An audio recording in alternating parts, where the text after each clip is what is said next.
ರಂಗೇರಿದೆ ಬಳ್ಳಾರಿಯ ಕದನಕಣ. ಬಿಜೆಪಿ ಪರ ಈಶ್ವರಪ್ಪ ಭರ್ಜರಿ ಕ್ಯಾಂಪೇನ್. ಅಖಾಡಕ್ಕೆ ಇಂದು ಯಡಿಯೂರಪ್ಪ ಎಂಟ್ರಿ.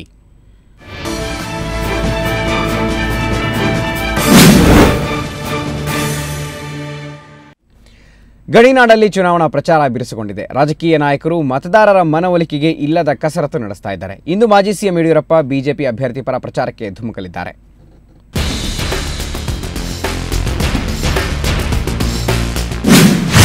ಗಡಿನಾಡಲ್ಲಿ ಕಾವೇರಿದ ಕ್ಯಾಂಪೇನ್. ಈಶ್ವರಪ್ಪಗೆ ಆಯೋಗದ ನೋಟಿಸ್. ಕಾಂಗ್ರೆಸ್ ಪರ ಖರ್ಗೆ ಅಬ್ಬರ. ಇಂದು ಅಖಾಡಕ್ಕೆ ಬಿಎಸ್ವೈ. ಬಳ್ಳಾರಿ ಚುನಾವಣೆಗೆ ಇನ್ನು 8 ದಿನಗಳಷ್ಟೇ ಬಾಕಿ. ಮತದಾರರ ಮನವೊಲಿಕೆಯಲ್ಲಿ ನಾಯಕರ ಕಸರತ್ತು ಕೂಡ ಜೋರಾಗಿದೆ. ನಿನ್ನೆ ಬಿಜೆಪಿ ಪರ ಈಶ್ವರಪ್ಪ ಬಿರುಸಿನ ಪ್ರಚಾರ ನಡೆಸಿದರು. ಈ ವೇಳೆ ಮತದಾರರು ಈಶ್ವರಪ್ಪರಿಗೆ ಕ್ಲಾಸ್ ತಗೊಂಡ್ರು. ಮೊದಲು ಜಿಲ್ಲೆಯ ಅಭಿವೃದ್ಧಿ ಮಾಡಿ, ಆಮೇಲೆ ವೋಟ್ ಕೇಳಿ ಅಂತ ಕೆಂಡಾಮಂಡಲವಾಗಿದ್ರು.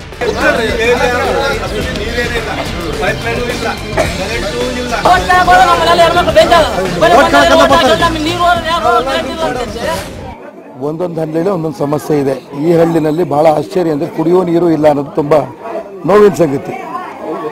ಆದರೆ ಇದನ್ನು ಯಾರ ಮೇಲೆ ಆಪಾದನೆ ಮಾಡೋಕ್ಕೆ ನಾನು ಇಷ್ಟಪಡಲ್ಲ. ಇದೇ ವೇಳೆ ದೇವಸ್ಥಾನವೊಂದರಲ್ಲಿ ಸಭೆ ನಡೆಸಿ ಮತಯಾಚಿಸಿದ ಈಶ್ವರಪ್ಪ ವಿರುದ್ಧ ನೋಟಿಸ್ ಜಾರಿ ಮಾಡಲಾಗಿದೆ. ಇನ್ನು ಬಿಜೆಪಿ ಎಚ್ಚರಿಕೆಗೆ ಸೊಪ್ಪು ಹಾಕದ ಶಾಸಕ ಸುರೇಶ್ ಬಾಬು, ಸೋಮಶೇಖರ ರೆಡ್ಡಿ, ಸಂಸದರಾದ ಶಾಂತ, ಫಕೀರಪ್ಪ, ಪಕ್ಷೇತರ ಅಭ್ಯರ್ಥಿ ಶ್ರೀರಾಮುಲು ಪರ ಭರ್ಜರಿ ಪ್ರಚಾರ ನಡೆಸಿದರು. ಇನ್ನು ಕಾಂಗ್ರೆಸ್ ಪರ ಕೇಂದ್ರ ಸಚಿವ ಮಲ್ಲಿಕಾರ್ಜುನ ಖರ್ಗೆ ಮತ್ತು ವಿಧಾನ ಪರಿಷತ್ ಪ್ರತಿಪಕ್ಷ ನಾಯಕಿ ಮೋಟಮ್ಮ ಮತಯಾಚಿಸಿದ್ರು. ಈ ವೇಳೆ ಮೋಟಮ್ಮ ಶೋಭಾ ಕರಂದ್ಲಾಜೆ ವಿರುದ್ಧ ಹರಿಹಾಯ್ದರು. ಇವತ್ತು ಬಹಳಷ್ಟು ನೊಂದಿದ್ದಾರೆ. ನೀರಿಲ್ಲ, ಸೂರಿಲ್ಲ, ಬೆಳಕಿಲ್ಲ.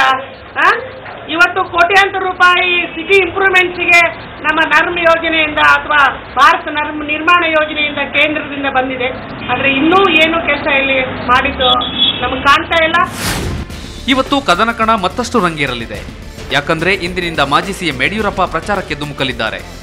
ನರಸಿಂಹಮೂರ್ತಿ ಕುಲಕರ್ಣಿ, ಸುವರ್ಣ ಸುದ್ದಿವಾಹಿನಿ, ಬಳ್ಳಾರಿ.